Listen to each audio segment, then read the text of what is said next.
Hello, participants. As you are coming in, welcome to the webinar. We will be starting in about a minute, just giving time for folks to log in and get there. Hope you all are doing well. Just to let folks know, as you are coming in, the chat function is going to be open. We had a great conversation yesterday as part one of this series, and certainly any questions that you have, throw them right in the chat, and we'll get to it as we go on. But again, another minute as people get comfortable.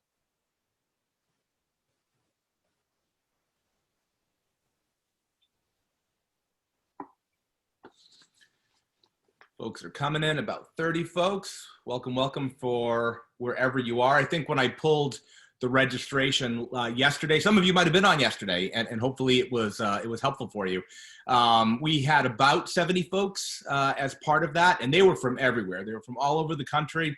We even had some Canadian colleagues who were able to join, so that was great. And again, we're going to give it one more minute as people are joining. I am going to throw a poll out to the group just so we get a sense of what folks are thinking and some attitudes and perceptions. I'm going to launch this, and you need to know that this is anonymous, right? I'm not tracking any of this. Whatever your response is, I don't know what the response is. You've probably done this at Zoom, but let's get a sense from the group where we are in terms of academic integrity for the fall. Do we get the answer too? You get to answer too. Nice.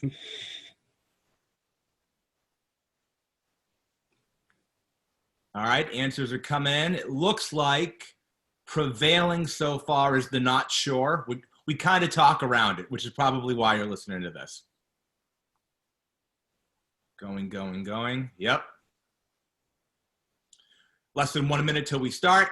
If you're just joining, we got a poll coming in right now just to get a sense of the group. It'd be great if you're able to log in and do that.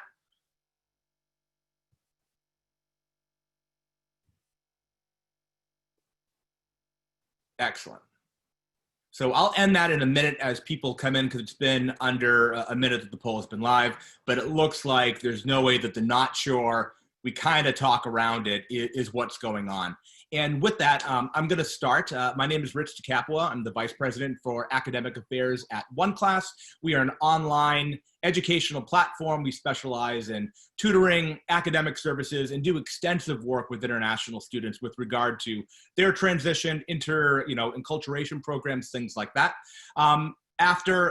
Before my time at OneClass, I worked in higher education for about 20 years at Boston College, Brandeis University, Wesleyan University, and I did a lot of policy work, and I did a lot of student conduct work, and a lot of that involved academic integrity, developing policies, procedures, and adjudicating those cases. Again, this is number 2 of our session. Yesterday, we had a great overview of kind of the context of what's going on, the things that are happening, and really kind of framing. And today, we're really going to focus in on some of the academic realms of how this plays out in the classroom, things that you should know, because I'm assuming many of you are academic deans or faculty members or folks in that arena. Before I give it off to my presenters to introduce themselves, I do want to start with, outside of academic integrity, higher ed has a lot going on right now, even outside of the pandemic. And certainly almost every institution is trying to respond to issues of, Black Lives Matter and what's going on in the country. And obviously that's affecting all of us. And some of you might be real frontline folks. Some of you might be impacted by this directly. We always like to think that there's representation in these online arenas, that you got a lot going on. And the fact that you're with us, we really appreciate you wanting to talk about this, but we also know that things are less than ideal. And I just want to throw that out there because it just needs to be said. And with that, I'm really excited that we have Christian Moriarty and Kelly Golden, who are able to, talk about some of the issues that we're going to go into. But I'm going to start with Christian. If you could give a brief introduction to the group, that'd be helpful. Sure. My name is Christian Moriarty. I'm a professor of ethics and law at St. Petersburg College, where I am also substantially involved in dealing with academic integrity. I helped write all of our academic integrity policies at the college.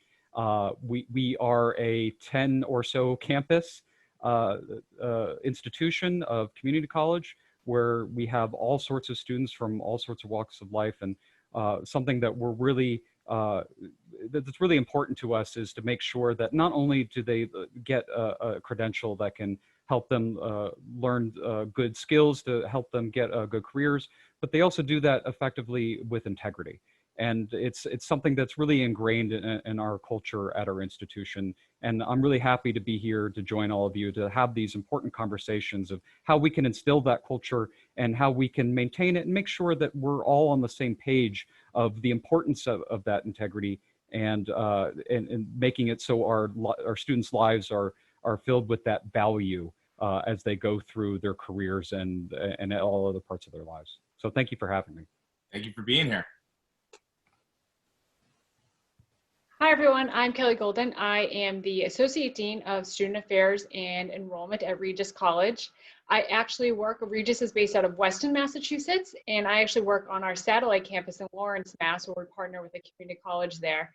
But for the first 5 years I was at Regis, I worked from the Director of Residence Life position up to Associate Dean of Student Affairs and really worked through the residential life aspect, the student care and concern, and a lot of the case management and certainly student conduct.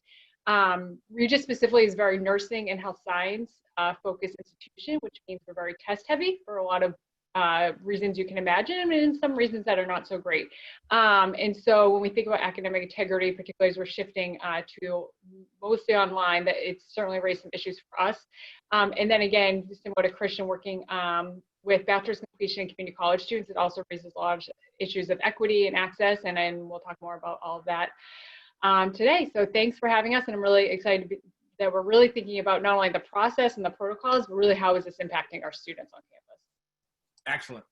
Thank you both. And again, for anybody coming in, throw questions in the chat or in the Q&A button at the bottom of your screen, and we'll certainly get to them as we go on. So Christian, I'm going to start with you because you really have the experience of a lot of work around academic integrity in terms of research and what you know, but also as a faculty member that has taught on multiple modalities, right? So I'd love to know from you, and I think folks who are in the chat would like to know, what are the things that you have started to either think of or implement in your classes or looking at for the fall that we got to get a handle on this now for it to really be impactful for the fall? That's a great question. Is that something that I'm proud of my institution in particular, is that we've been one of the leaders in online education. We're just under 50% in online as compared to our face-to-face on campus. So it's something that we've been already doing for a long time. So we're at a pretty decent ability to go forward with our hybrid, mostly online modalities that we've been over the past few years. So when we were really getting into our online classes, more than a decade ago, that was one of our first considerations, is that A, how do we know that the person that's signing up for this class is the one that's taking this class? And B, once even if we know that they're taking the class, how do we know that there isn't potential cheating or plagiarism going along with it? So over the years, one thing that's been, I think has been particularly helpful is, just like anything else, talk to your students. Is that you having conversations with them about these issues, and not in like a punishing way, in a don't do this, that's bad, you'll get in trouble if you do this, but talk to them about why academic integrity is important, why it matters to them, or why it should matter anyway. Is that the compelling argument that always seems to work certainly with my students is that, why do we expect this from you? Why are we giving you this assignment, and why is it necessary for you to do it yourself? And you use the analogy that always works for me is that, would you go to a doctor or a nurse that cheated their way through school? And the answer to that is, of course not. Is that, how do you know that they learned what they should have learned, and that they're going to be an effective medical provider to you? Would you go over a bridge that was made by an engineer that cheated their way through engineering school? And of course the answer is no. But there's also a back and forth on that too, is that my assignments that I give to them also need to be useful and important to them. Is that giving students busy work is going to be the quickest way to them to just say, this doesn't matter, I'm not learning from it anyway. And you're removing the motivation from them to learn the material that you want them to learn. So, those review questions, the rote multiple choice, it's just, it's hard to get students motivated and want to do that. And if there's a quick, easy alternative to that, like quickly cheating because they know they'll get away with it, they'll probably do it. And to a certain extent, I'm not sure how much I blame them. I mean, part of the problem of higher education is that we treat all of this like it's just gateways, that it doesn't matter how you get it. It's just the end goal is all that matters. And you can take that piece of paper that you get at the end and you get the thing you want. And that's not at least shouldn't be the point of education at all, is that everything along the way that all those skills and thoughts and what matters is what's important to you. That's what makes you, not just makes you a good person at the career you're going to, but makes you a good person, period. Right. So the assignments that are interesting, engaging, authentic, that matter to them. Now, you can't do that for everything, of course. Sometimes you need to give them a test. But if you can use relevant examples and have them write on something that matters to them, is important to them, and is relevant to the career that they're going to, letting them decide the subjects that they want to talk about in their own papers, that goes such a long way towards them. You just remove the motivation. It doesn't completely eliminate it, but it's made a huge difference in my classes. You bring up a point that was underscored, and for those in the webinar who were with us yesterday with Andrew and David, David obviously having extensive work with the International Center for Academic Integrity, he was talking about that, and Andrew in the AAC and U world, really talking about when we say academic integrity, we kind of go right to the policy, and we kind of go right to, if somebody does it, what do we do? And at the end, we really pulled it back and said, like anything, it's the relationship with students that will stop really any type of negative behavior, right? If you're able to do that, whether you're in the classroom or not, that you're going to be able to impact. So I appreciate that. Absolutely. Kelly, as somebody who is really kind of an expert on the student experience, we want to keep talking about academic integrity, but we also have a lot of vulnerable populations on our campus anyway. And this pandemic has only exacerbated that for some. So I think it's helpful for people hearing about academic integrity to also think about what students are now going through and how that has morphed and changed and has become more challenging. So I'm wondering if you could comment on that for us. Well, Christian stole my tagline around to talk to a student. And so the number, again, I'm sitting in meetings that are around the retention and the task force, and those of us who know and work with students every day and are hearing their experience. Those of us who, I was one of 10 or 20 people in my institution who was on the committee to call every student and ask them what was going on. And being on those calls, hearing in the background what is going on when they're telling you it's going okay, the faculty are trying to help, but my little brother's also doing school. So as much as we also shine a light on that, we had a lot of online programs and we're skilled in that area. We weren't skilled in the area of doing that through a pandemic. So really working to understand what our students are going through at that level. And then taking that information and then sitting on meetings where, other people are saying, but no one has called the help desk. Mm-hmm. And I think, that there is a need to use data. There is a need to make data-driven decisions, but because no one called the help desk does not mean that our students are not struggling.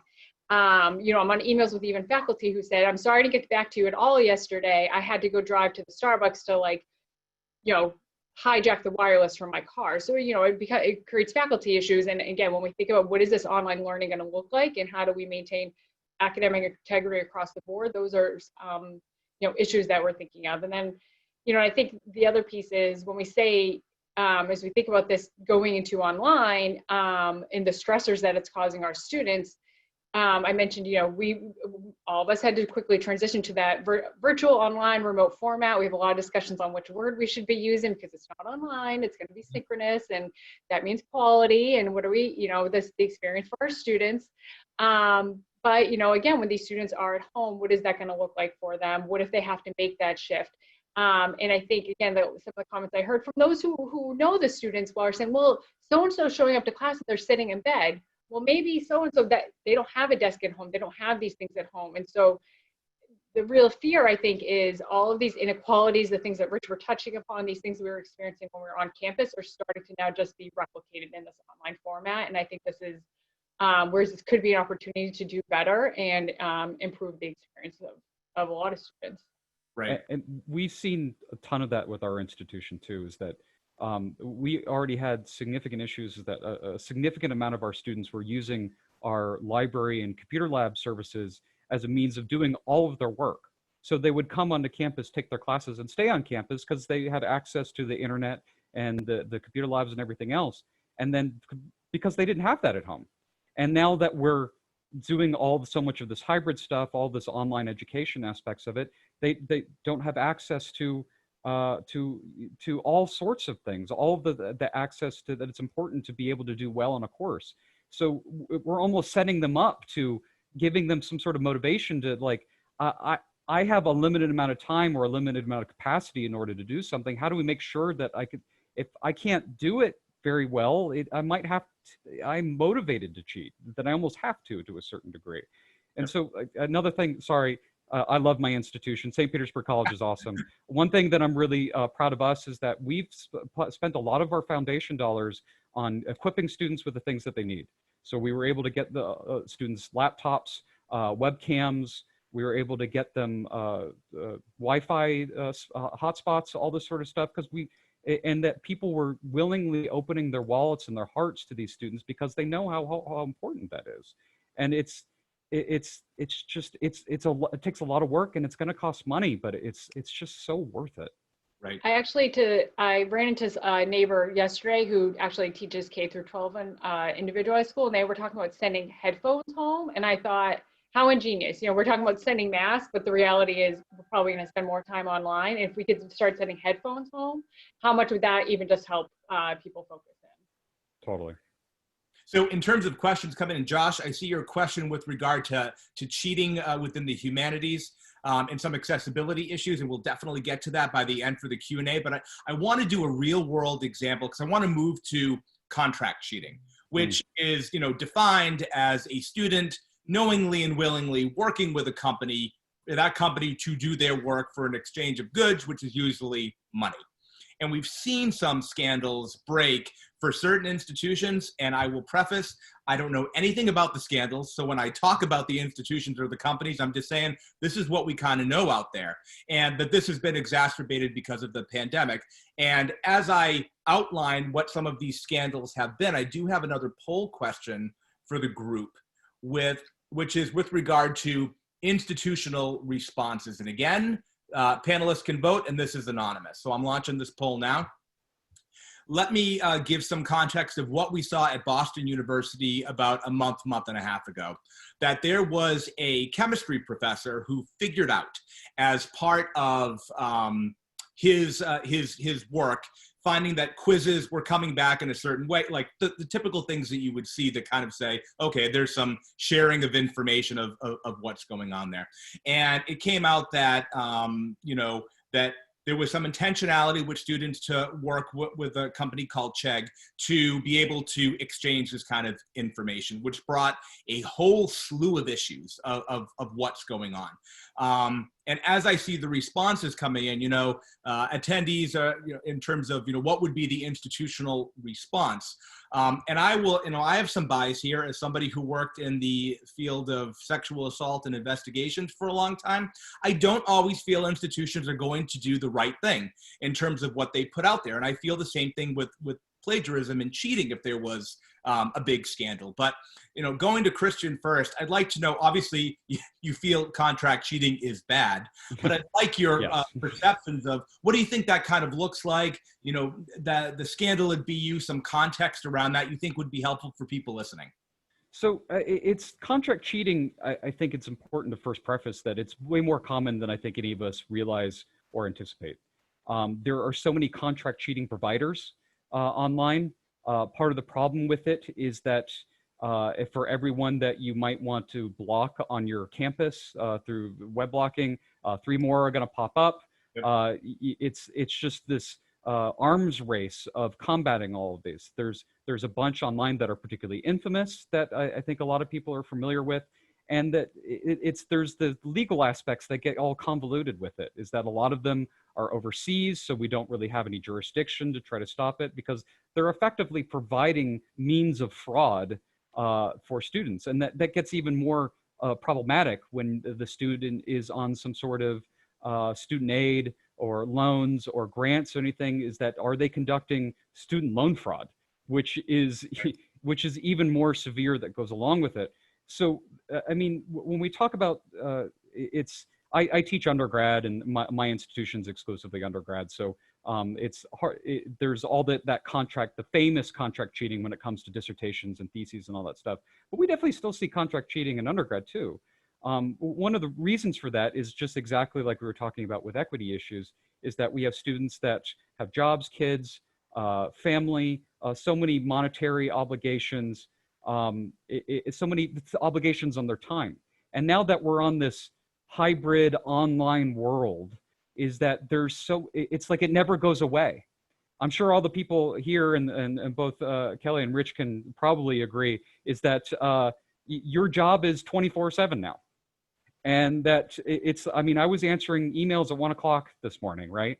So that's probably going to be the case with our students too.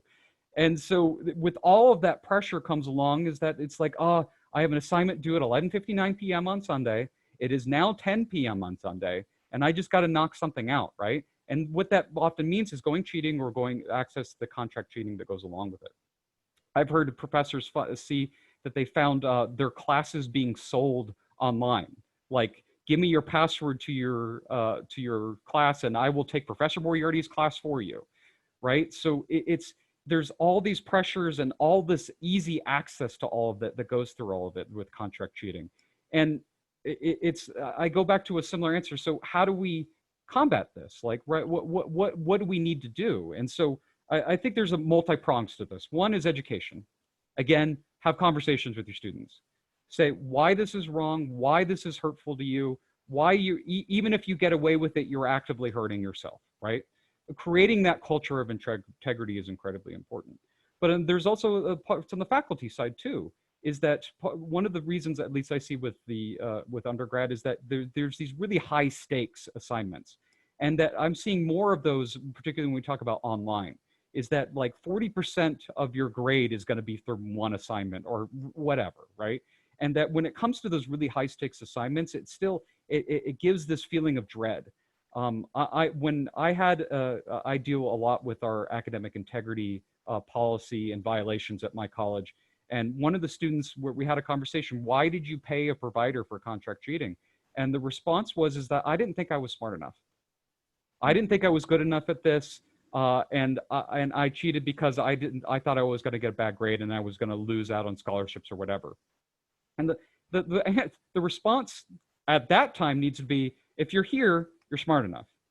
And that means everybody, because we're an open institution. Everybody's smart enough to be taking these classes. So I wanted to disabuse you of that notion at the beginning. But we also need to start that conversation from the beginning before we even get to that point. What is contract cheating? Why it's bad, and what you can do when you see it, and when you get yourself into situations where you might be tempted to do it, and how to have that conversations with your faculty members to make sure that, yeah, it's due in 2 hours, but there's got to be better alternatives to this than relying on this. Right. Did that answer your question? Yeah, I mean, it's real. I mean, all these things are moving so quickly, and people are just trying to get a handle of, hybrid online, get there. And then what if there is a bump, right? And, right. I just shared all the responses of that poll question, and I found it interesting. It's certainly a non-scientific poll with a very small sample of people listening, but almost the same number of people who said, our college would rectify it immediately, with, it would kind of be a mix of all of these things, right? Because people hold academic integrity in terms of how you handle it very differently from office to office and from person to person. I think one of the things that I found interesting with the BU article is that when they asked the company about, well, have you seen an increase of this because of the pandemic? They were like, no, we haven't. And as somebody who does online tutoring and does education, I can say, I'm going to call BS on that, because the minute a lot of our students went to an online format, and that online format was no longer for a letter grade, the questions coming in started to change. right? And you could easily tell that students that had a really good relationship with the tutor and exactly the way that we would want to happen, all of a sudden started to change. And we had to come up with keep saying that, company now protocols to be able to say, this isn't what we do. If you're asking us for this, we can do that. If you're asking us for this, then we can't do that. But to your point, there are a billion other companies or individuals who are going to do that for the student. So going to Kelly, thinking about this, right? Do you feel, you kind of talked about the things that are going to happen with regard to vulnerable populations, but when I'm reading and hearing from, friends and colleagues that we have is, now that institutions have made plans to now deliver education in this online format, a lot of families are coming back and saying, I am not going to pay $50,000 a year to have my son or daughter, sit in this. I feel most parents, guardians, or whatever the family construct, wants these people out of the house anyway, right? They're tired of them. They want them to go to the institution. Do you feel that it will now give students and maybe even their family members more leeway to be like, listen, if the institution can't provide me with what I really want and need for this money, I'm going to do what I need to do to be successful. And that's the way of the world. Yes, this is opening up the box and the question that we've been tiptoeing around, but is being asked literally on the phone, what is the value? What am I getting then for my money? So in this, when we say online or virtual, there are about 8 different, and probably 100 different buckets. So for example, we are planning that we will be open this fall. However, that also means that we are also saying, because we are caring, compassionate, and understand the realities of the world, that not every faculty, not every student can come to classrooms. We also don't have the classroom space to hold even a class of 20 people with spacing might mean only 10 people can sit in that classroom. So how do we decide who are the 10 in the classroom and who are the 10 that are either sitting in their dorm room or sitting in New Jersey taking that class? Do they all pay the same amount of tuition for that experience? Are they paying the same amount? It comes down to their meal plan, access to the library, all those things. So what are we paying for? It is totally opening up that question.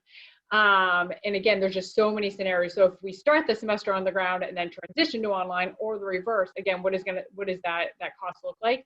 We're particularly also seeing that on the graduate side, one by one, our graduate programs, because those are adult learners who are very much cognizant of what they're paying for, are starting to ask those questions. So we're really starting to see that trickle come in. But I also think then, I'm going to do what I need to do to get this done then. I think goes back to the equity issue, because as soon as you talked about being able to pay someone to do something, who can do that and who can't. I know, Rich, when we used to have these conversations, we talked a lot about international students and their understanding, and I know we'll talk about that, but, so we think about, some of the campuses near me that are a little bit still more white suburbia, student athletes, fraternities, sororities, people who can pay and exchange notes. How much more fair or unfair is that than the students who are the students of color who need to do what they are doing to get by and going through everything else that they're going through, and also shared some notes or worked together on something, where do those lines get blurred and who are we privileging in that conversation? But I think, and that's a whole other separate, Pandora's box, but I think really it comes down to, when it comes to this contract cheating or the ability to pay for these tutorings, who's going to have the ability to do that and who's not going to? Right.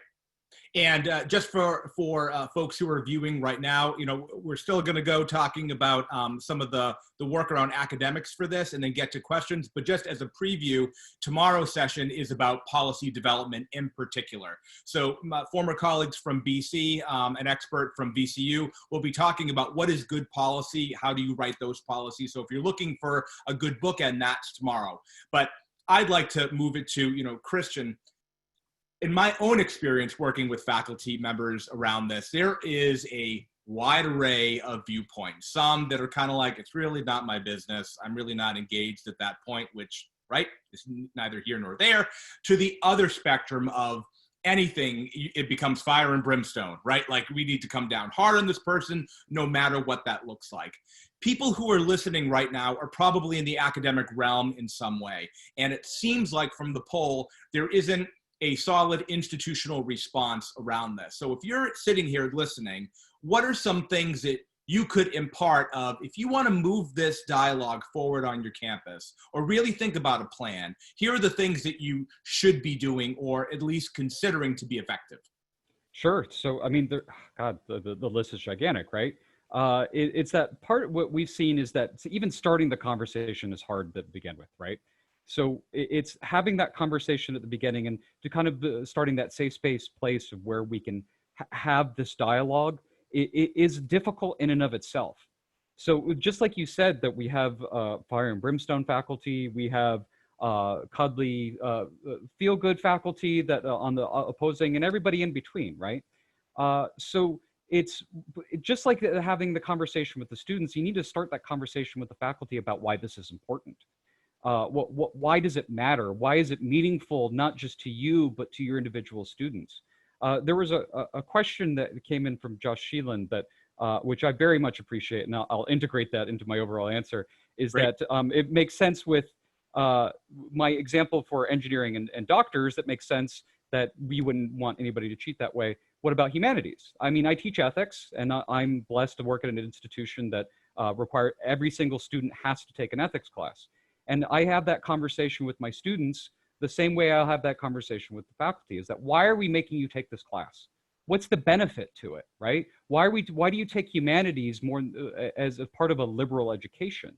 And the answer to that is because it makes you a better human being, right? That's the whole point of liberal education. It makes you, it helps you appreciate the world around us and the variedness and the diversity and everybody that brings to it. And so having that same conversation with faculty too, is that why is this important? Because it instills that value of integrity in your students when you tell your students that this is important to you, and having that with an open conversation. Why might you be motivated to do that, and going on with that?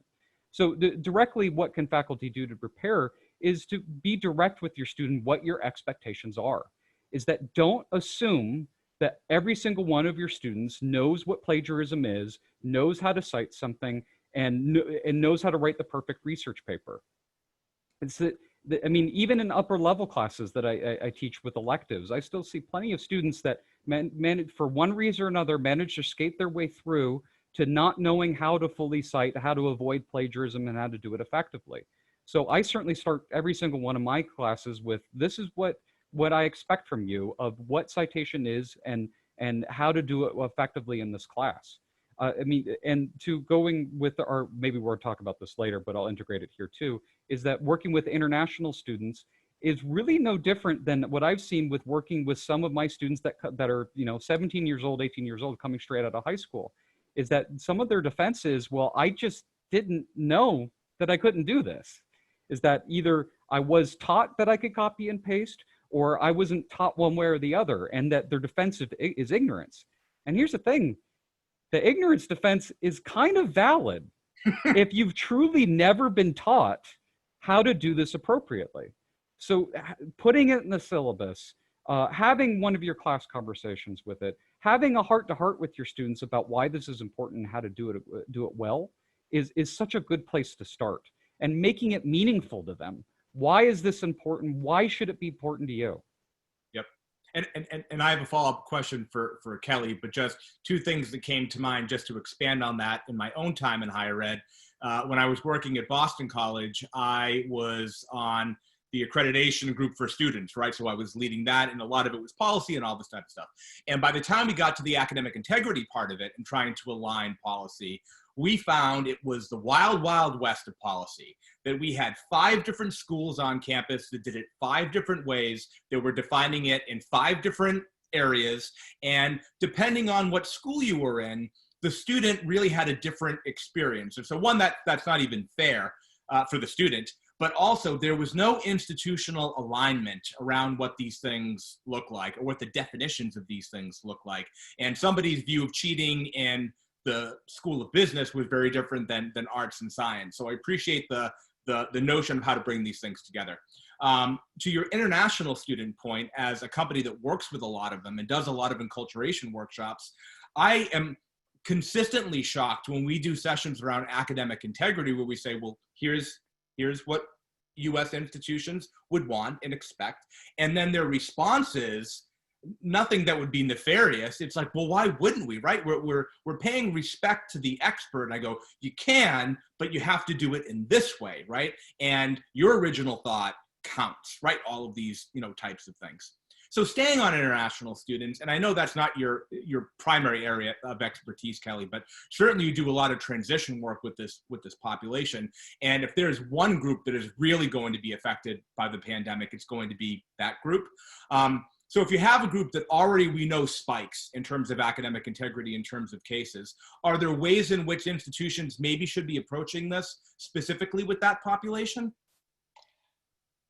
Well, I think, a couple of things. I think some of this is specific to international students, and some of this is just, around general education. And to me, this brings up, if student affairs is looking for a way to be relevant in the coming year around, well, we might not have as many residents and as many programs. I mean, I think this is one of the ways, because I know at my campus, I would, because of our work around conduct and our hearing boards and how we would approach this and try to talk about those educational outcomes for students.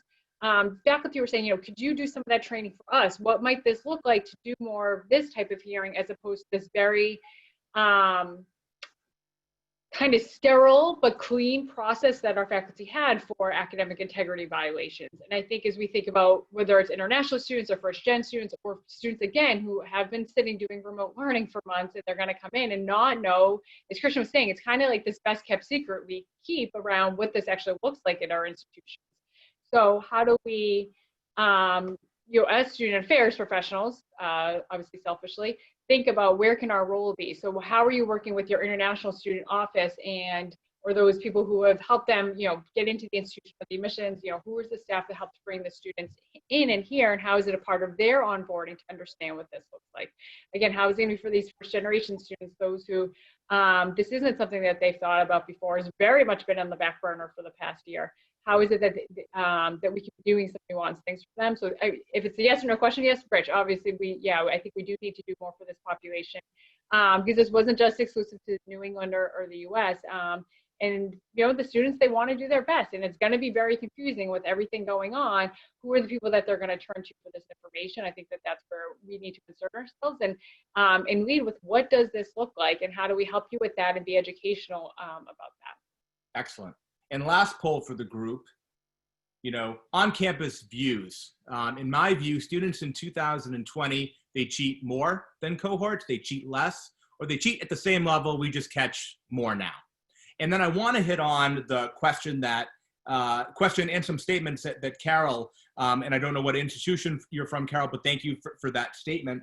I think we're all in agreement that not only is kind of the fire and brimstone approach to, you do this, this is negative consequence for doing this, is not only maybe not the right thing to do, but it's not practical, just isn't practical. And I've heard from a lot of faculty members, even outside of academic integrity, either direct or the feeling that their institution asks them to maybe not grade as hard, maybe not be as strenuous, maybe not, right, that type of engaging with students because people aren't able to, for many different reasons. So, to Carol's point, how do you then, the $1 million question, how do you move an institution, or how do you move the faculty to really think about this as a relationship issue, as a real, that plagiarism is learning like the other content learning in the class? It's on the same spectrum. How do we move people to that? Hearts and minds, right? It's one of the ways is, I can't argue that my institution has been completely successful, but we're certainly making headways towards it, is that to adjust our expectations and integrate it into policy. Something that Kelly reminded me of is that when we see all too often with policy is that it's so legalistic. Mm-hmm. And it's so these overly formal means, and then as someone put in the Q&A, is that it's like the plagiarism police, and that both faculty and students are so, it makes it feel like everybody's at odds with each other rather than trying to get this learning moment out of it. And that's what college is. That's what we do, right? We're not here to catch people and get them in trouble. We're here to have them learn. Now, we have to make sure that to maintain the integrity of that institution, but we don't have to do it like we're police. We can do it with a compassionate, empathic means of doing it, right? So in order to do that, we have to give permission to faculty to have that conversation. Because if part of the process is, well, you catch plagiarism, you need to turn them in and they're going to get in trouble. It's like they're going to be reluctant to use it, and that's how students are going to see it. So I know policy is something you're going to talk about next time, but policy is always one of my big things too. But it's got to start from the top as well as from the bottom. You got to have those conversations, but you also have to have this ability to have those conversations to encourage it. Otherwise, everybody's going to just feel like they're at odds at each other when that's not what we're here to do. Right.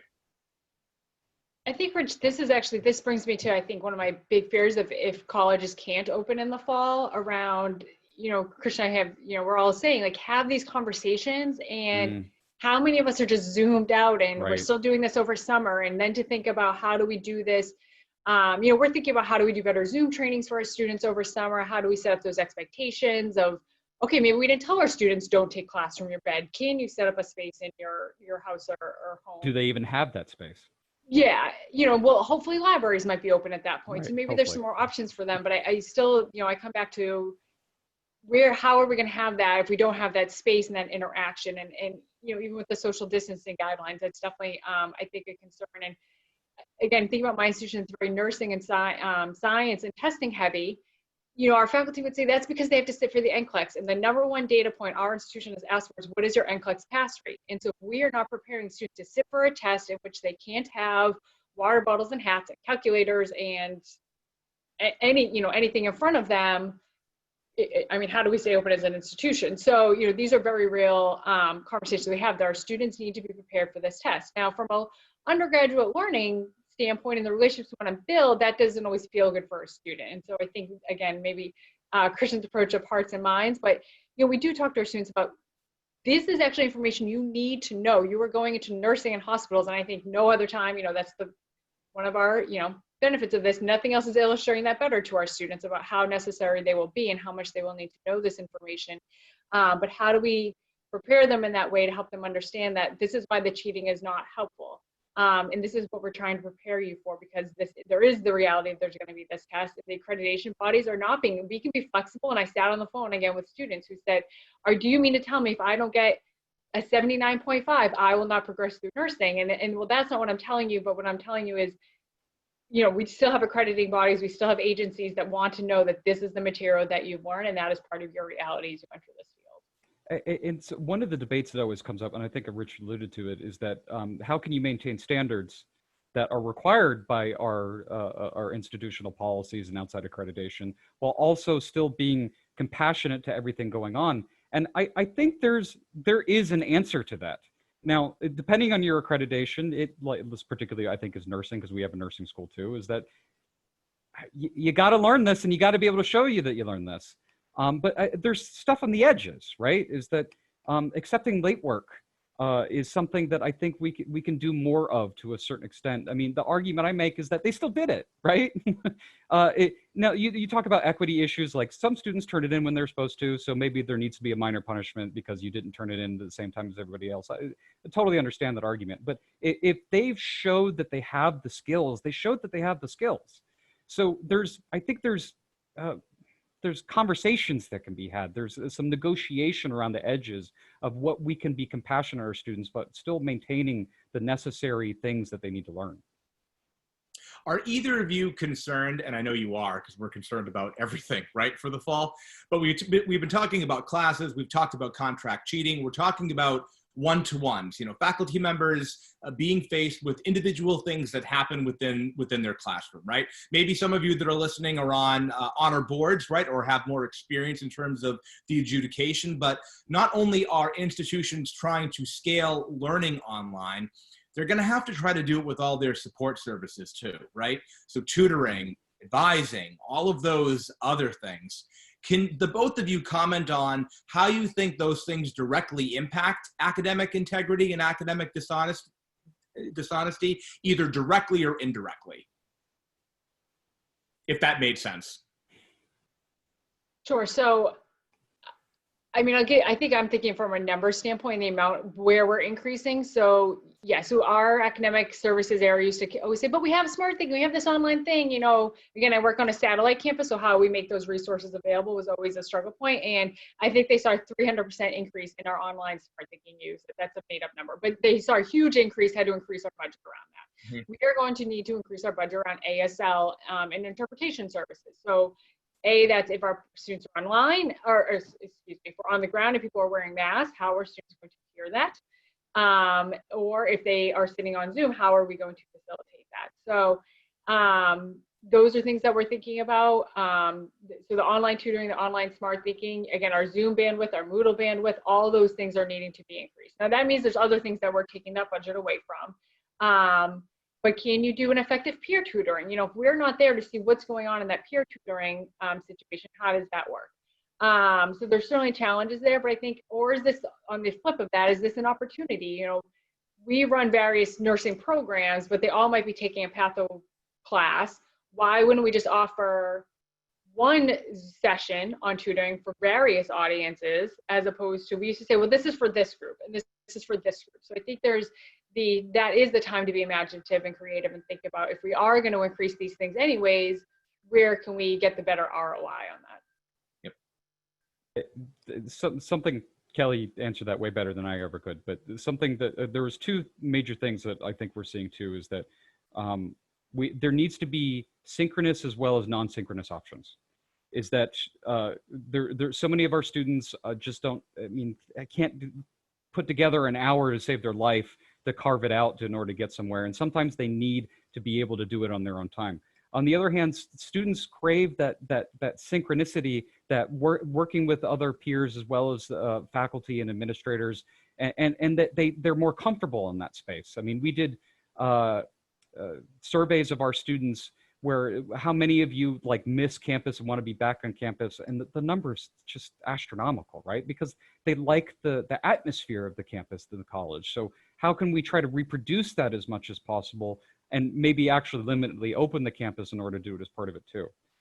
The other part of it is that you need prevention and remediation too when it comes to academic integrity. You need all of these stuff that show students why it's important and how to avoid it and all this kind of stuff. But once they get into it, and once they get in trouble or anything, or anything that even not academic integrity related, but all of the other stuff that goes into college, that they're finding that they're approached with the problem, how do we then address it after the fact too? And so I've seen institutions that has you know, a bunch of prevention but no remediation, and a bunch of remediation but no prevention. And you got to have both. And how you maintain that both is a tightrope act, but it's so important to have them in the correct proportion according to your institution. So around 10 or 15 years ago in higher ed, you saw a big push working with students with documented disabilities in terms of consistent policy statements about ADA in syllabi. 5 to 10 years ago, you also saw the push of Title IX and mandated reporting becoming part of the syllabi. You know, and for either of you, and I'd like both of your perspectives, but would it behoove an institution to really pull it back and say, listen, we have all these other policies with regard to institutional matters. We're going to align around academic dishonesty and integrity, because we feel that if a student's in 5 classes, that student should be seeing consistency with regard to expectations, even though it's still in the faculty domain of how that works, but the scaffolding around that should be similar.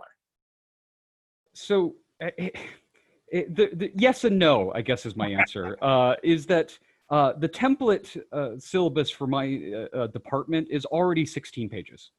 And so getting students to read that stuff, particularly when a lot of it is legalistic boilerplate, is already difficult enough, right?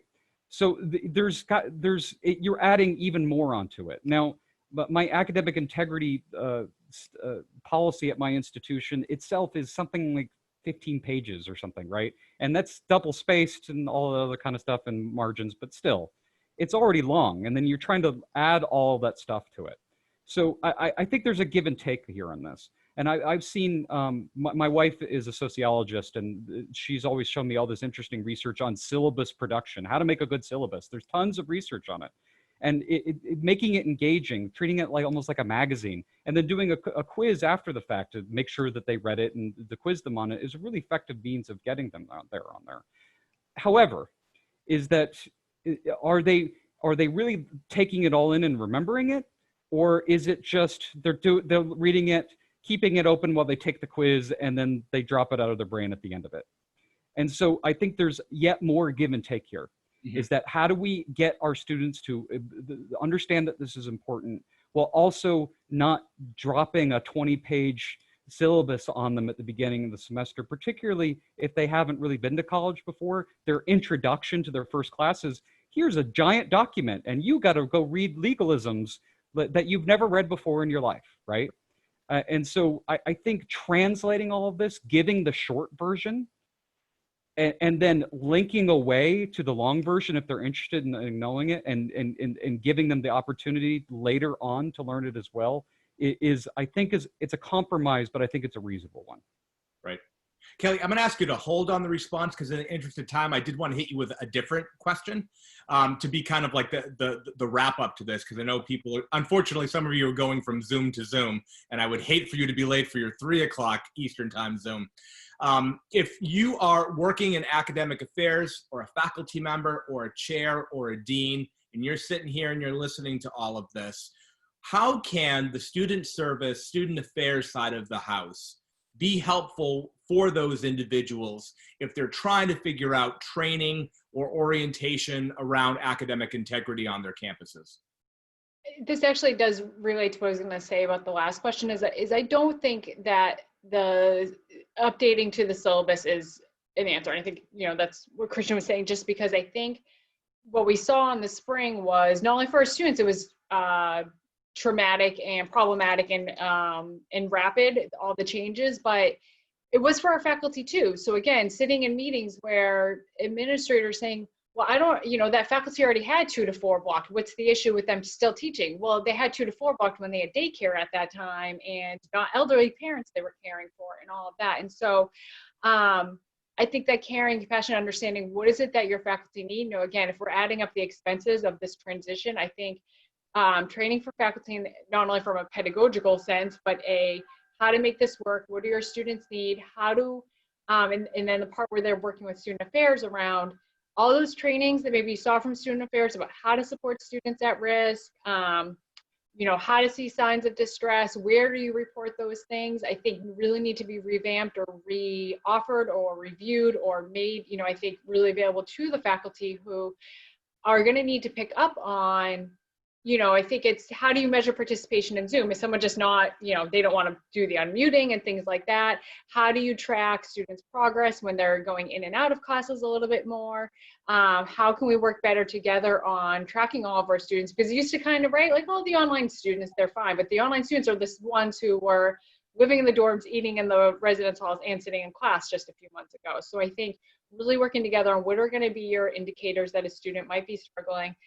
Where's the training that we can have, again, to your point, Rich, about across schools? What are the conversations that we need to have around the expectations, and what role can student affairs as those educators about those types of issues help with as we move into the fall? Where does that need to be integrated early on? So I really do think that this is that opportunity for partnership across the campus, not only from the student well-being, but the student learning that needs to happen.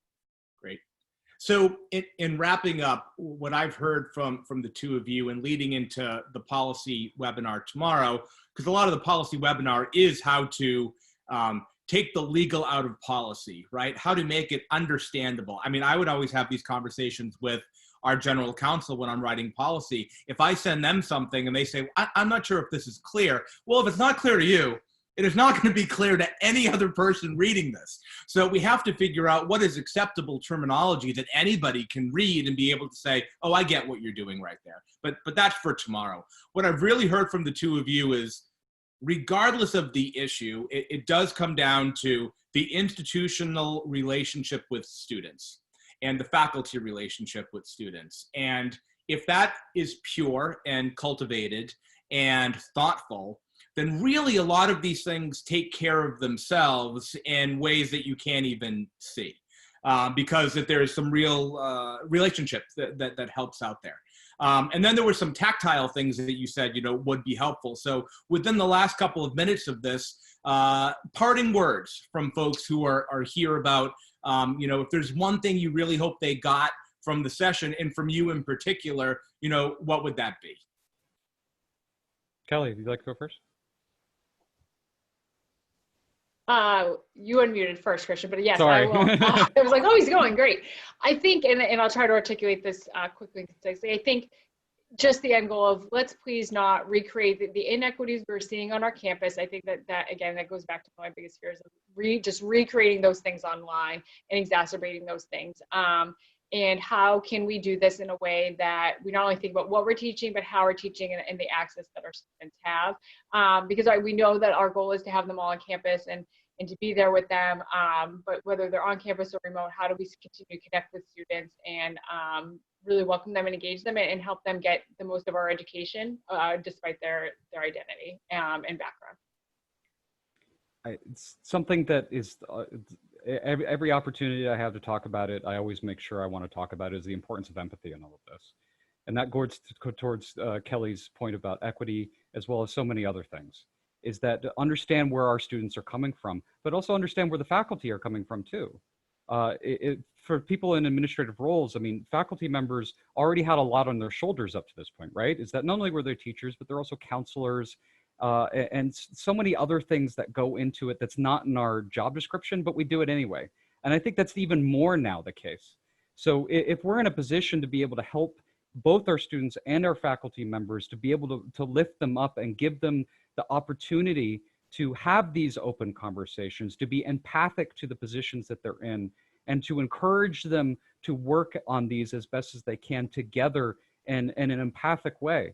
I mean, so many of my students that I've seen, it's like I have these conversations with my students and they still sometimes cheat. And you ask, well, why did you cheat? And it's so many things going on with their lives. I mean, it's so rare where I have a student that just says, I cheated, I knew it was wrong, and I'd do it again. That's never the case.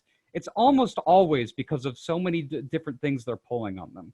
So understand where they're coming from and develop that rapport, develop that relationship.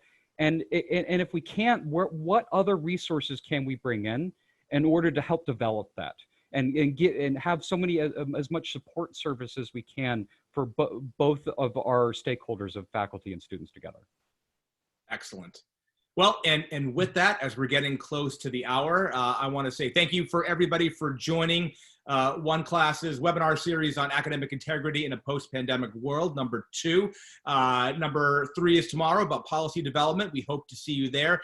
Kelly and Christian, thank you so much for your expertise, your time. I don't think it's inappropriate for me to say that if folks who are watching have some questions, they are free to reach out if they want to ask you something in particular or individual.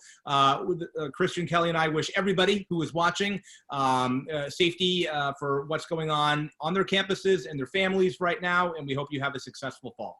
So take care, and we'll see you later. Thanks, everyone. Bye, folks. Thanks, everybody. Have a good one. Take care.